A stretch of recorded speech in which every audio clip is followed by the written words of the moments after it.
Meus irmãos, minhas irmãs, com alegria eu quero cumprimentá-los com a paz do Senhor. Podeis tomar assento, irmãos. Muito obrigado. Agradecemos a Deus por esta oportunidade em que Ele, por sua graça, nos concede de estarmos juntos para mais um culto de oração e também de ensino de sua palavra. E nós que aqui estamos, vencemos as dificuldades, evidentemente que cada um teve a sua, teve de enfrentar algum obstáculo para que aqui estivesse, e nós, por isso, louvamos a Deus, porque somos bem-aventurados, porque estamos de fato no melhor lugar, que é na casa de Deus, e com o propósito de ouvir a sua palavra. Como os irmãos bem sabem, nós estamos em uma jornada bíblica, obrigado, em torno de estudarmos um pouco sobre a missão da igreja. E nas últimas duas quartas-feiras, isto é, as duas quartas-feiras passadas, nós nos dedicamos em olharmos um pouco mais para a igreja em si.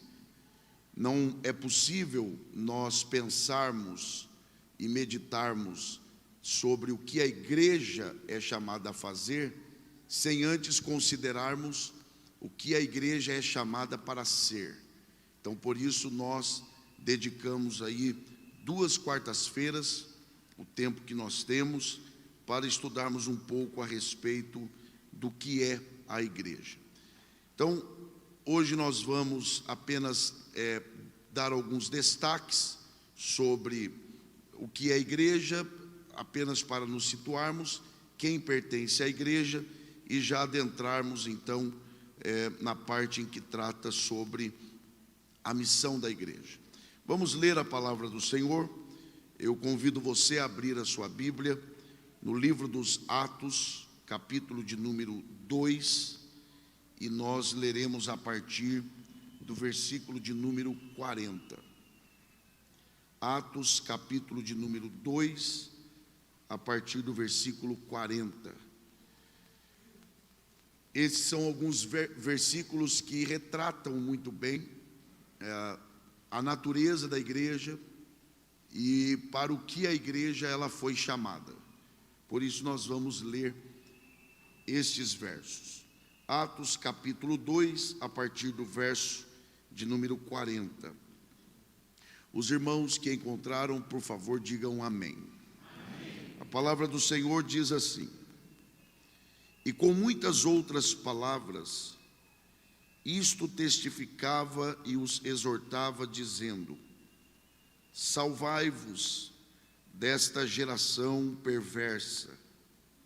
De sorte que foram batizados os que de bom grado receberam a sua palavra.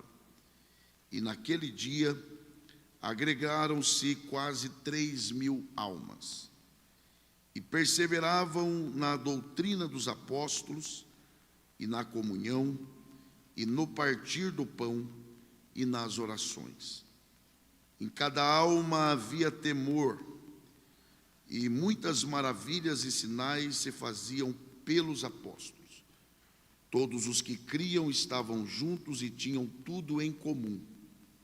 Vendiam suas propriedades e fazendas e repartiam com todos, segundo cada um tinha necessidade. E perseverando unânimes todos os dias no templo, e partindo o pão em casa, comiam juntos com alegria e singeleza de coração, louvando a Deus e caindo na graça de todo o povo. E todos os dias acrescentava o Senhor à igreja aqueles que se haviam de salvar. E os que podem, digam amém. Muito obrigado, e que Deus, por graça, mais uma vez abençoe a exposição de sua palavra. Então, esses são versículos que, a meu ver, e acredito que na visão, se não de todos, de boa parte dos irmãos que aqui estão, tratam-se de versículos que retratam muito bem a natureza e o papel da igreja enquanto povo de Deus na terra.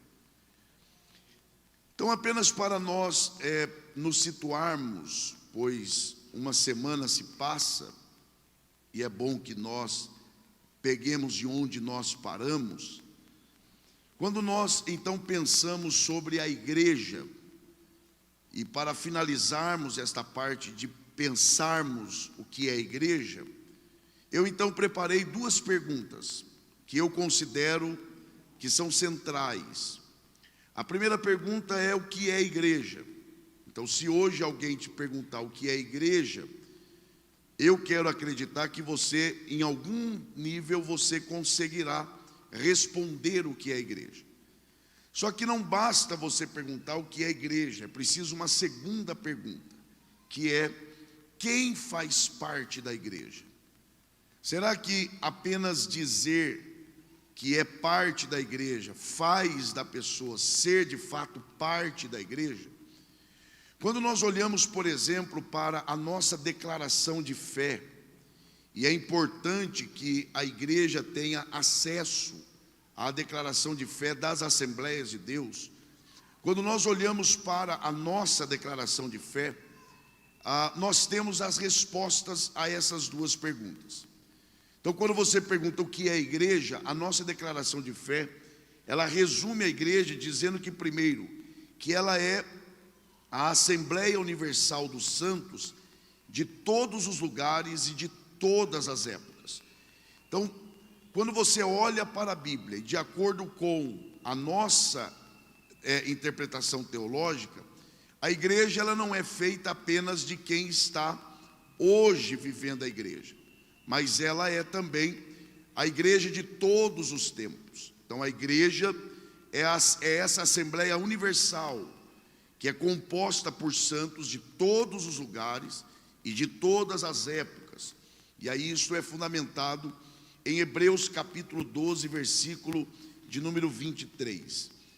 Também a nossa declaração de fé, apenas para reafirmarmos, diz que a igreja foi fundada pelo Senhor Jesus, conforme Mateus 16 e 18, e que aquela pedra a que Jesus se refere, neste mesmo verso, é exatamente ele. E Atos capítulo 4, verso 11, volta a tratar sobre isso, explicando que esta pedra é Jesus, e que o fundamento sobre o qual a igreja está firmada é a doutrina dos apóstolos. Mas afinal de contas, quem é que faz parte da igreja? Primeiro, aqueles a quem o Senhor chamou, e claro, que atenderam a este chamado. Segundo, aqueles que são regenerados e que deixam a sua vã maneira de viver. Então não é só atender ao chamado, é preciso também que esse atendimento ao chamado seja evidenciado por frutos, conforme a própria Bíblia diz, que frutos dignos de arrependimento. Então não basta dizer que você ouviu o chamado, atendeu o chamado e para por aí. Não, para ser membro da igreja, para ser considerado parte da igreja, um genuíno membro da igreja, é preciso que os frutos, eles evidenciem esta verdade. Mais do que isso, a verdadeira igreja, ela é constituída por fiéis que são remidos de todas as eras e de todos os lugares, e juntos eles formam então o corpo de Cristo, que é mantido, e a vida de Deus é mantida nesse corpo pela ação do Espírito Santo. Um outro detalhe importante para nós avançarmos é que os que pertencem à igreja do Senhor precisam também ter uma consciência do que de fato é o Evangelho. Então não basta também você ser apenas pessoa que faz coisas certas e que deixa de pecar. É preciso que nós tenhamos uma compreensão do que é o Evangelho. E quando você pensa o que é o Evangelho, é preciso que você também tenha condições de responder se alguém lhe perguntar: ah, você crê? Creio. Crê no quê? No Evangelho. Mas o que é o Evangelho? Qual é o nível de compreensão que nós temos sobre o sentido de Evangelho? O que é o Evangelho? Em que consiste o Evangelho? Por exemplo, pensar na evangelização, que é algo que nós vamos tratar, acredito que sem ser a próxima quarta, na outra, querendo Deus, e os irmãos também. Mas quando você fala de evangelizar, que é pregar o Evangelho, o que é o Evangelho? Quais são os fundamentos do Evangelho? No que de fato consiste a pregação do Evangelho? Então, o verdadeiro membro do corpo de Cristo é alguém que tem compreensão do que de fato é o Evangelho. Porque é o Evangelho quem transforma ou transformou a sua vida e que o inseriu e o fez parte do corpo de Cristo. Uma outra forma de nós entendermos a igreja é olharmos para os nomes que a Bíblia nos apresenta a respeito da igreja. Por exemplo, a Bíblia chama a igreja de povo de Deus. A Bíblia chama a igreja de edifício de Deus, de lavoura de Deus. A Bíblia chama a igreja de nova criação, porque na igreja Deus estabelece um novo povo, Deus estabelece uma nova linhagem. Cristo, que é o cabeça da igreja, que é o segundo Adão, nele é formado um novo povo. A igreja é formada por pessoas que são chamadas de novas criaturas. Eis que tudo se fez novo, as coisas velhas se passaram, tudo se fez novo. Então o povo é novo, a mentalidade é nova, as expectativas são novas, a esperança é nova. Então nós pertencemos a um novo povo, a uma nova criação, é uma nova forma de ver a vida, é uma nova forma de acreditar no futuro, de termos a esperança. A igreja também é o lugar de comunhão, a igreja é também o corpo de Cristo, e ela é também coluna e firmeza da verdade. Diante disso, afinal de contas, qual é a missão da igreja? Quando nós pensamos sobre a missão da igreja, é preciso que nós consideremos algumas verdades antes de nós avançarmos nesse sentido. Por exemplo, é preciso que nós consideremos que antes de pensarmos no que a igreja deve fazer, ela tem que entender que o centro de todas as coisas não é a igreja. A igreja não é o centro. Eu não sou o centro das atenções. Você não é. Nós não somos. Nem mesmo a igreja. Deus é o centro. Então, agora vejam, quando você pensa a missão da igreja a partir dessa perspectiva, se Deus é o centro, no exercício da missão e no executar da missão, a igreja é o quê? Ela é apenas o meio. Então Deus é o centro e a igreja é o instrumento. Por que isso é importante? Porque quando você pensa em Deus como centro e a igreja como o meio, isso muda tudo. Agora, antes mesmo de tratarmos a respeito disso, a missão da igreja, para ser melhor compreendida, ela pode ser dividida em 3 direções. Primeira, para cima. Segundo, para fora. E terceiro, para dentro. Isso aqui é apenas uma forma didática de nós gravarmos no que consiste a missão da igreja. A nossa responsabilidade, ela em primeiro lugar é para cima. Em segundo lugar, ela é para fora. Em terceiro e último lugar, ela é para dentro. Ou seja, em primeiro lugar, a igreja tem uma responsabilidade diante de Deus. Segundo, ela tem uma responsabilidade diante do mundo. E terceiro, ela tem uma responsabilidade consigo mesma. Então, primeiro, a igreja tem uma missão para com Deus. Segundo, ela tem uma missão para com os homens lá de fora, com os perdidos. E ela também tem uma responsabilidade com os seus próprios membros.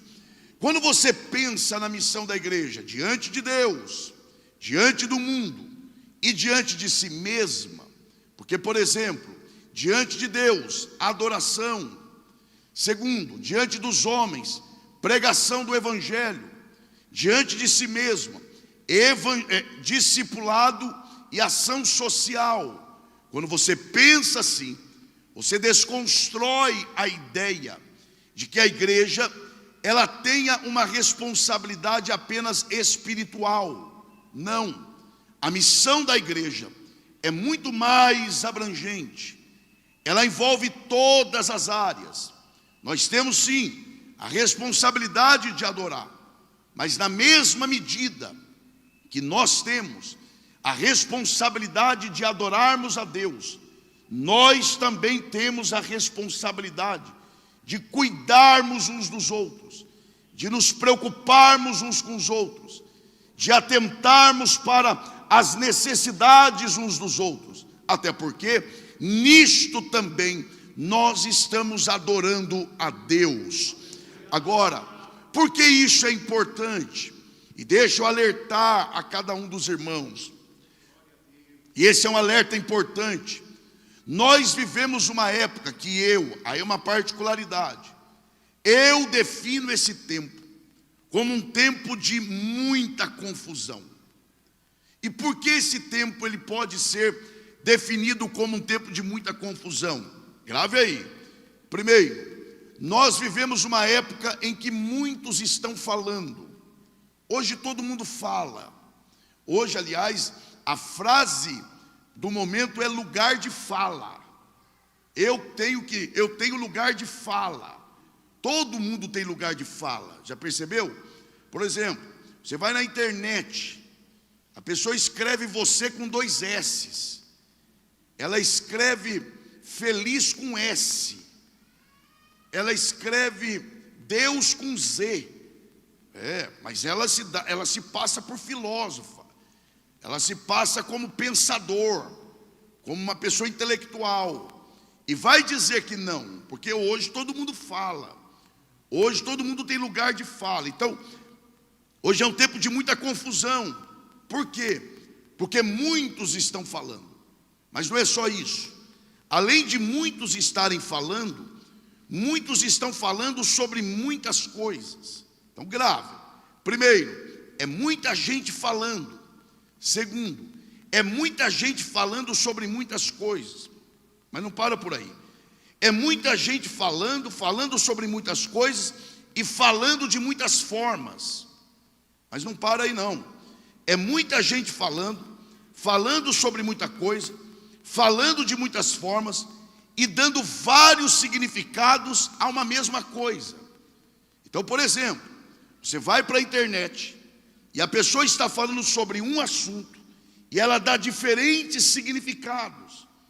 Aí você vai ouvir outra pessoa, ela está falando sobre o mesmo assunto, dando outro significado. Diante disso, surgem alguns questionamentos na igreja. Estou falando da igreja. Primeiro questionamento: qual é a direção a seguir? Segundo, em quem e em que eu devo acreditar? Terceiro, qual é o meu papel no meio dessa bagunça toda? Porque todo mundo fala em nome de Deus. Todo mundo está falando como se fosse Deus falando. E aí a pergunta é: quem está com a verdade? Em quem eu devo acreditar? No que eu devo acreditar? E não só isso, o que eu posso fazer para mudar este quadro? Qual é a verdadeira função da igreja no meio disso tudo? qual é o nosso papel? Aí você pode estar pensando, poxa, isso é o efeito. É verdade. Qual é a causa? O que é que tem levado esta geração a tanta confusão? Há muitas coisas, mas eu destaco a principal: a falta de esclarecimento quanto a significado dos termos básicos que envolvem a vida cristã. Então, por isso é preciso voltar para as questões básicas, porque se nós definirmos, como já definimos o que é igreja, o que é uma igreja verdadeira, o que é fazer parte da igreja, quais são as marcas de um verdadeiro membro da igreja, se você tiver isso enraizado no seu coração, podem falar o que quiserem, podem dar o significado que for. Eu já sei o que é ser igreja, eu já sei o que é pertencer à igreja. Pode pregar outro evangelho e eu vou considerar anátema, maldição, porque eu já sei o que é ser igreja e o que é pertencer à igreja. Então o que eu estou tentando mostrar é por isso que nós precisamos revisitar os termos básicos da nossa fé. Então, por exemplo, qual é a causa principal? O abandono, o distanciamento do conhecimento, do sentido das coisas básicas da fé. Às vezes as pessoas ficam apegadas a coisas mirabolantes, querem coisas novas, querem que pregadores preguem coisas novas. Não, nós precisamos nos fundamentar naquilo que é a base da nossa fé, porque quando o vento soprar, é isso que nos manterá de pé, é isso que nos sustentará no tempo difícil. Portanto, é por isso que nós estamos procurando definir algumas questões. E hoje, missão da igreja. Diga bem forte assim: missão da igreja. E aí quando você pensa em missão da igreja, você tem que pensar em alguns aspectos. Por exemplo, a sua natureza. Qual é a natureza da missão da igreja? Segundo, quais são os métodos? E terceiro, qual é o propósito? Então diga bem forte assim: natureza, métodos e propósito. Então quando você fala de natureza, você está falando de quem? Quando você está falando de métodos, você está falando como. E quando você está falando de propósito, você está falando para quê e para quem. Então vamos lá, sem pressa. Natureza de quem? Natureza do quê? Da missão da igreja. Então, de quem é a missão? Primeiro ponto. Quando você pensa em métodos, você está falando como deve ser feito. Ou seja, como é que eu tenho que executar a missão que pertence, ou que nós dizemos pertencer à igreja. Então, primeiro, de quem? Segundo, como? E terceiro, para que a missão? E para quem a igreja trabalha? Então vai lá, diga: de quem, como, para quê e para quem. Então, primeiro, de quem é a missão? Vou fazer outra pergunta. A missão de fato pertence a quem? Vou fazer outra pergunta. Se nós limitarmos, não se limita a isso, nós vamos ver isso daqui a pouco, mas se nós limitássemos a missão da igreja em pregar o evangelho, que é uma forma muito forte de definir a missão da igreja, se nós resumíssemos a missão em pregação do evangelho, eu faria uma pergunta aqui: quem é o primeiro pregador a ser encontrado na Bíblia? Preste atenção na pergunta. Eu não estou perguntando quem é o primeiro missionário, eu estou perguntando quem é o primeiro ser encontrado na Bíblia pregando o evangelho. Alguém vai correr e vai dizer: Jesus é o primeiro missionário. Não, não é. o primeiro pregador é Noé, porque ele foi um pregoeiro da justiça. Não, ele não é o primeiro pregador. Põe por favor aí o texto de Gênesis capítulo 3 e verso 15. Olha quem aparece pela primeira vez na história pregando o evangelho. E porém inimizade entre ti e a mulher, e entre a tua descendente, e a tua semente, e a sua semente. Esta te ferirá a cabeça, e tu lhe ferirás o calcanhar. Quem é que está falando isso? Quem é? Deus. Ele está falando a respeito de quem? Ele está apontando para o passado, para o presente ou para o futuro? Para o futuro. E ele está apontando para quem? Diga Jesus. Onde? No Calvário. Então quem é? O que é que Deus está fazendo aqui? Anunciando o quê? O Evangelho. Então quem é o primeiro pregador da história? Não podia ser outro. Se o Evangelho é dele, é ele que tem que ser o primeiro a pregar. E outra coisa, e fica aqui um exemplo para nós obreiros. Se Deus, sendo Deus, não ousou pregar outra coisa senão Jesus no Calvário, por que eu não vou pregar Jesus no Calvário? Então veja que o primeiro pregador não é Noé. O primeiro pregador é Deus. E aí vem outras perguntas.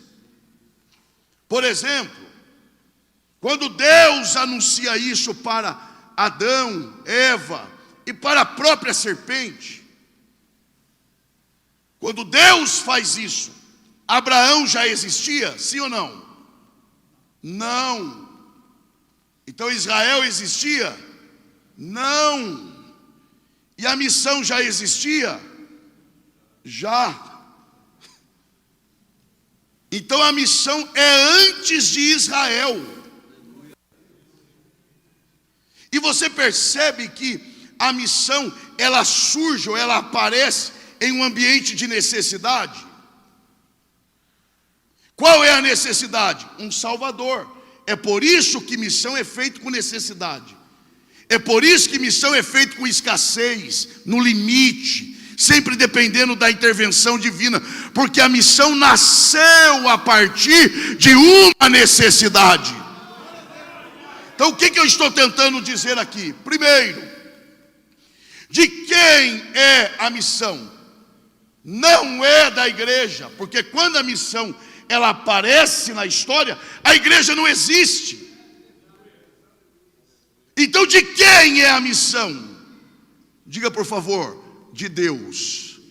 Diga, a missão não é minha. Diga, a missão é de Deus. Diga assim, então, se eu fizer, ela vai dar certo. Se eu não fizer, vai dar certo do mesmo jeito. Porque ela não pertence a nós. Ela pertence a Deus. A missão não é nossa, a missão é de Deus. Porque, vejam, do ponto de vista cronológico, isto é, do tempo, a missão é antes de Israel, logo é antes da igreja. Então eu vou fazer uma pergunta para os atentos aqui. Olha a pergunta. Se a missão é antes da igreja, quem nasceu para quem? A igreja nasceu para a missão ou a missão nasceu para a igreja? É só a gente parar, tem que parar para pensar. É forçar a mente mesmo. Bom, se quando a igreja passou a existir, a missão já existia, quem nasceu para quem? A igreja nasceu para a missão? Ou a missão nasceu para a igreja? Vamos forçar a mente um pouquinho mais? Quem está para quem? A missão está para a igreja ou a igreja está para a missão? Vamos forçar um pouquinho mais. Quem nasceu para quem? A igreja nasceu para a missão ou a missão nasceu para a igreja? Vamos pensar um pouco mais. Deus deu uma missão para a igreja ou deu uma igreja para a missão? Deus não deu uma missão para a igreja. Deus deu uma igreja para a missão, porque a missão já existia. Oh, glória a Deus. Sabe o que isso significa? Que a igreja nasceu para quê?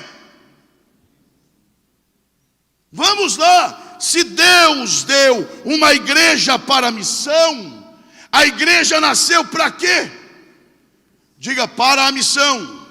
Sabe o que isso significa? Que se nós não cumprirmos a missão, nós deixamos de ser igreja.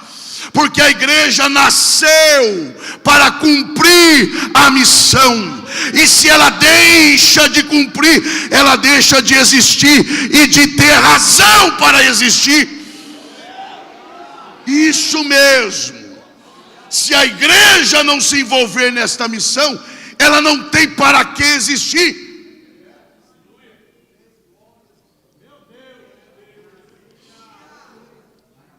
Deixa eu dizer uma coisa aos irmãos.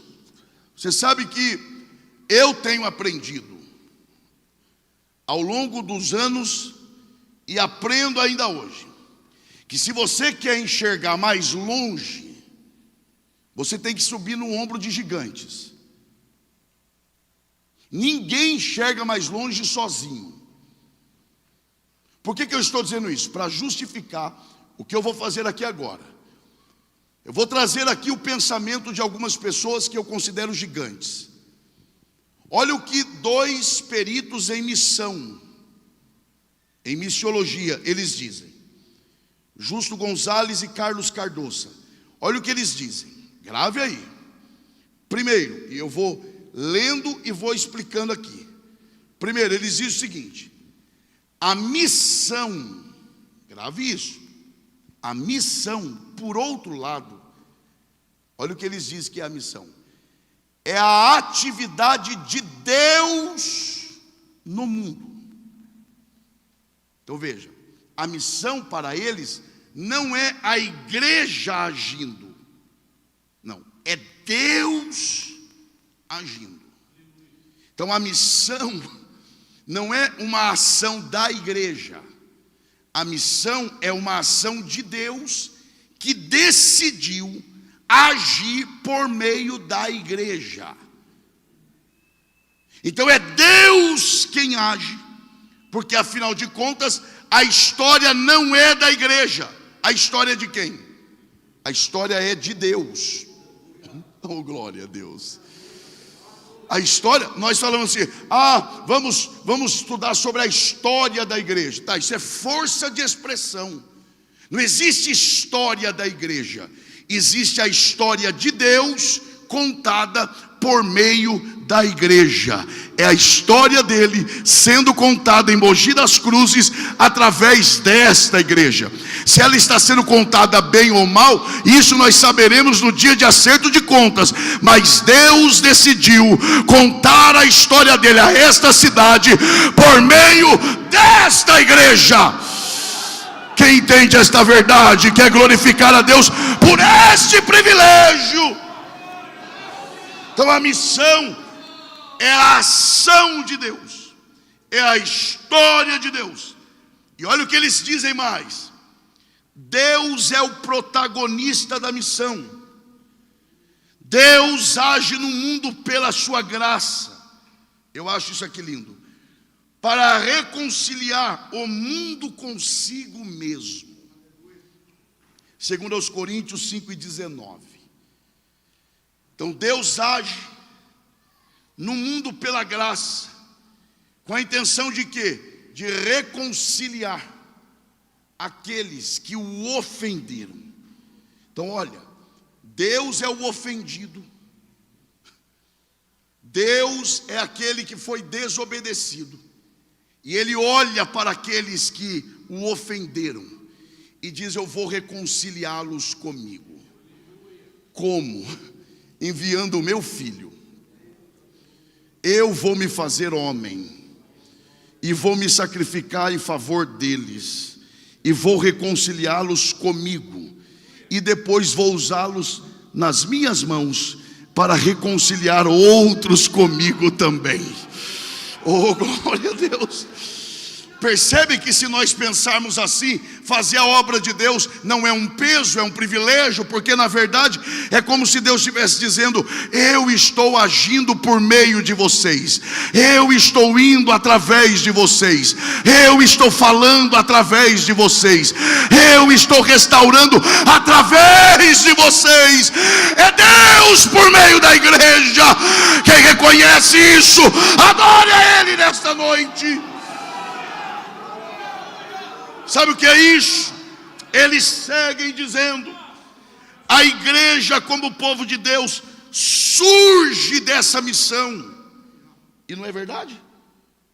Nós não somos frutos dessa ação de Deus por meio de outros, e participa dela. Ou seja, a missão que nos resgatou é a missão que nos insere no trabalho.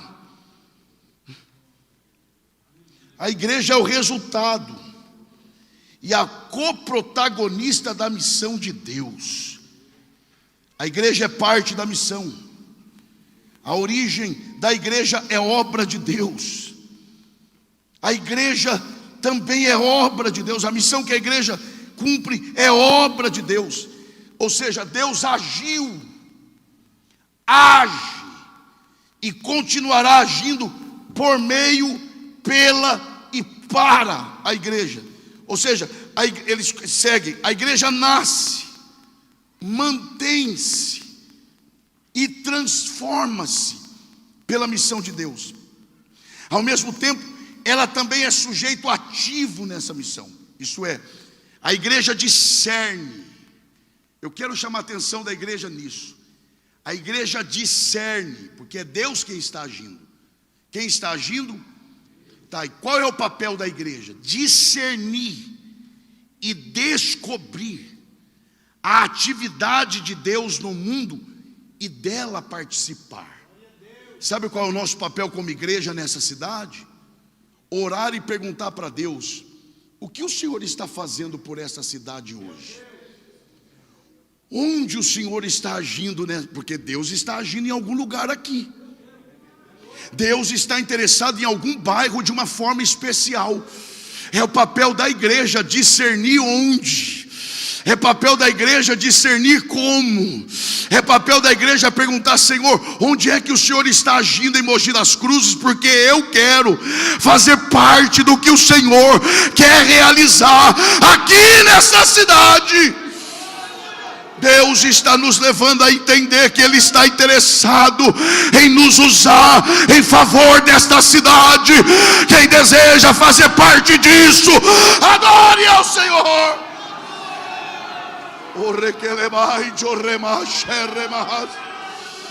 Deus está agindo em algum lugar desta cidade. Deus está agindo em algum lugar desta cidade, e nós precisamos discernir aonde.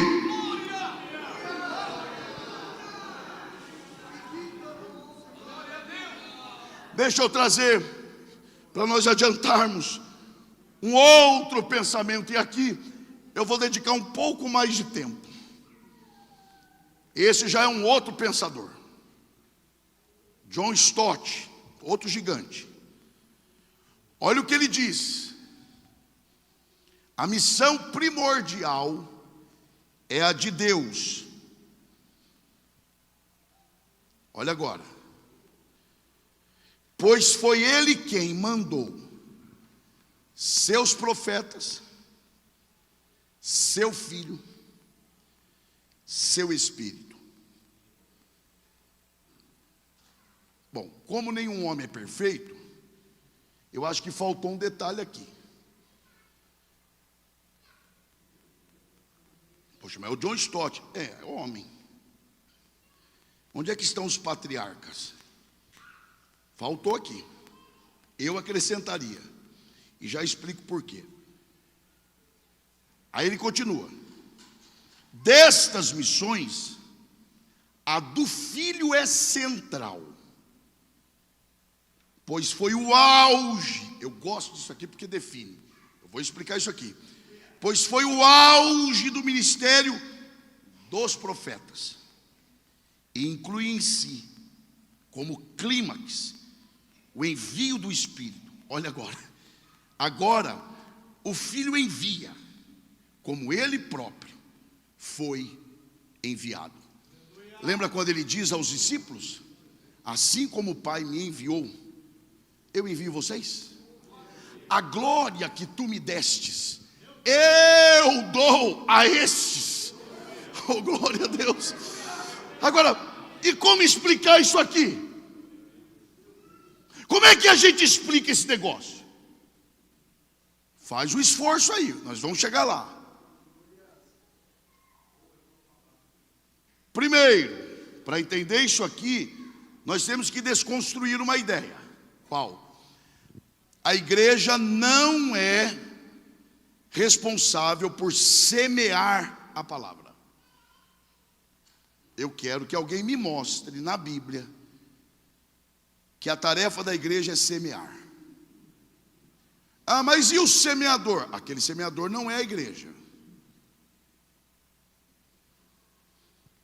E aquilo é uma parábola que também tem que ser interpretada à luz do contexto ali. Onde é que na Bíblia chama a igreja de semeadora? Não tem. Todas as vezes, as poucas vezes que Jesus se refere ao trabalho da igreja em termos de lavoura, nunca é como semeador, é sempre como ceifeiro. Rogai ao Senhor da seara para que envie o quê? Não, é ceifeiro ou semeador? Pode falar. É ceifeiro, não é semeador. Lá no contexto lá da conversa com a mulher samaritana, levantai os olhos e vede que os campos estão o quê? Brancos, prontos para quê? Ué, não é para semear não? Estão prontos para quê?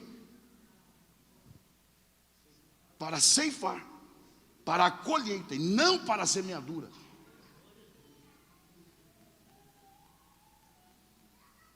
Porque o papel da igreja é outro, não é semear. O papel da igreja é colher. Porque nós somos a continuidade da história. Quer ver que é verdade? Põe aí, por favor, Hebreus capítulo 12. Nós somos a continuidade da história. Quer ver que é verdade? Isso, verso 1. Portanto, nós o quê? Vamos lá, diz também. Diz também. Então não é só nós, é também. Ou seja, tem outros na história. Não é só nós, não. Portanto, nós também, pois. Esse pois, sabe o que é? É porque o capítulo 12 está relacionado com o capítulo anterior. Esse pois não está aí para enfeitar. Não, esse pois aí é por causa, com base naquilo, no que? Capítulo 11. Que estamos rodeados de quê? Uma tão grande nuvem de... Gente, faz um esforço aí. Quem são essas testemunhas? Ah, são os demônios que estão na plateia dizendo vai perder, vai perder. Não é não. Ah, então são os anjos dizendo vai ganhar. Não. Então é um mundo, não é um mundo.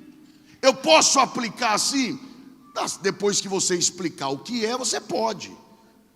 Mas originalmente falando, não. Quem são essas testemunhas? Portanto, nós também, pois, que estamos rodeados de uma tão grande nuvem de testemunha, deixemos todo o embaraço e o pecado que tão de perto nos rodeia e façamos o quê? Por que ele está usando o termo corramos? O que ele tem em mente? Aquelas corridas na arena. Que corrida? Aquela de troca de bastão. Um corre uma parte, passa o bastão para o outro, e o outro corre a outra parte. É isso aqui. Quem são essas testemunhas? Visto que estamos rodeados, pois, o que é? Quem são essas testemunhas? É o que está no capítulo 11. E o que está no capítulo 11? Aquela turminha ali.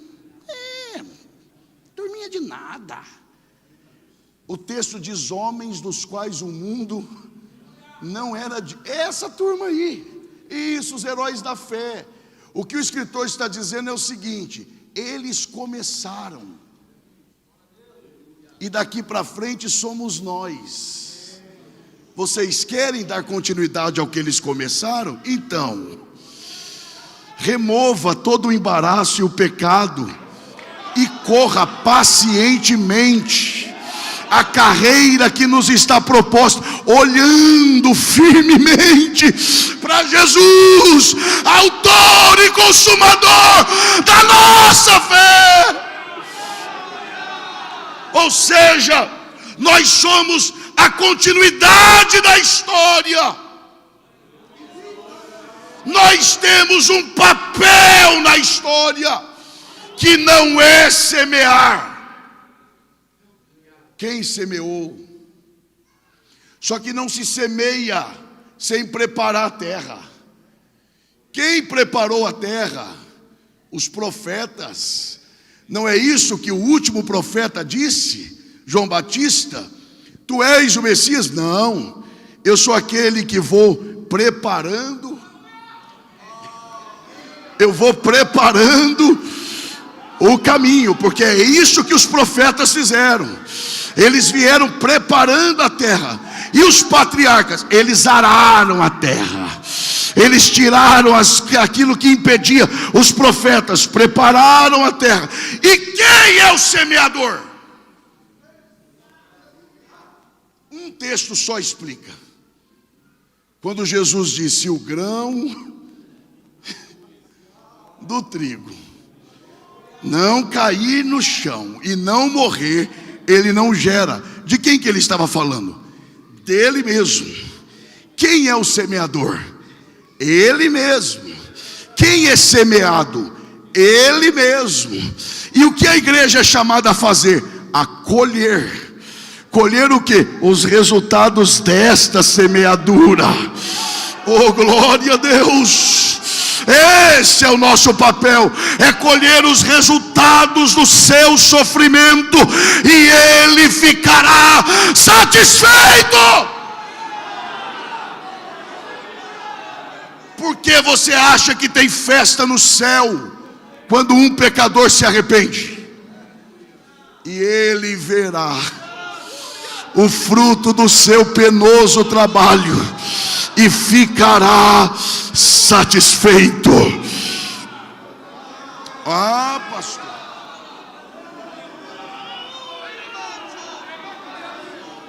Então, o meu papel é colher. Então é fácil demais. Eu não diria isso. Pense no semeador, que sai de manhã dizendo: vou semear. Ele sai com as mãos cheias ou vazias? Cheias. E volta com as mãos? E alguém reclama? Não, porque esse é o papel dele. Agora, quando alguém diz assim: vou colher, ele sai com as mãos vazias, e ai dele se voltar com as mãos vazias. Eles não falharam, e nós? Por isso o hino da harpa: posso, tendo as mãos vazias, com Jesus me encontrar. Quantas almas poderia ao Senhor apresentar? Esse é o papel da igreja, é entender que a obra já foi realizada, ele já se semeou, ele já fez o que tinha de fazer, e agora é a igreja se apropriar do poder do Espírito que está sobre nós, e pregar o Evangelho, e colher os resultados daquilo que ele fez. Quem deseja a autoridade de Deus para isso, levante a sua mão e adore ao Senhor.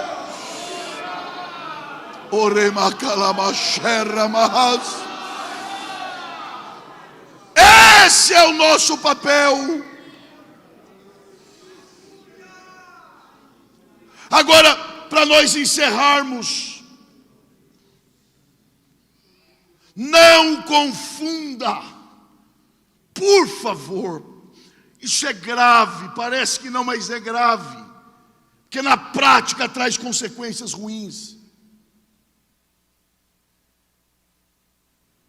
Não confunda missão com missões. Pastor, não é a mesma coisa? Não, mas pastor, não tem problema. Tem, porque uma coisa é uma coisa e outra coisa é outra coisa. Hoje é culto de quê? Missões. E o outro? De missão. Mas afinal, é de missão ou de missões? Tá, pastor, qual é a diferença? É que a missão não pertence às missões, mas as missões pertencem à missão. Quando você fala de missão da igreja, que pertence na verdade a Deus, mas que Ele confiou a nós, quando você fala de missão, fala por favor, missão. Você está falando de tudo que envolve a tarefa da igreja: adoração, oração, santificação, evangelização, discipulado, ação social, comunhão. Tudo isso é missão.